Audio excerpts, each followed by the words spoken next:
سورہ نور کی آیت نمبر 41 میں اس لفظ کی کریکشن کرتے ہیں. دیکھیے گا اس لفظ کو پڑھنے میں بہت سارے ساتھی غلطی کر جاتے ہیں. اسے پڑھتے ہیں وَالطَّيْرُ صَافَّاتٍ.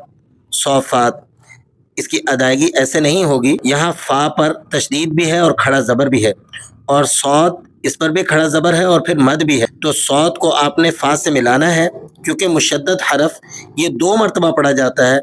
ایک مرتبہ پچھلے حرف سے مل کر اور دوسری مرتبہ اپنی حرکت کے ساتھ. تو صاد کو آپ فا سے ملائیے، صوف صوف. اس طریقے سے ایک مرتبہ فا کی ادائیگی ہوگی، اور پھر فا کو آپ نے اس کی اپنی حرکت یعنی کھڑے زبر کے ساتھ پڑھنا ہے. فا صوف فا تادو زیرتن والطیر صافات والطیر صافات. اس طریقے سے آپ نے اس لفظ کی ادائیگی کرنی ہے.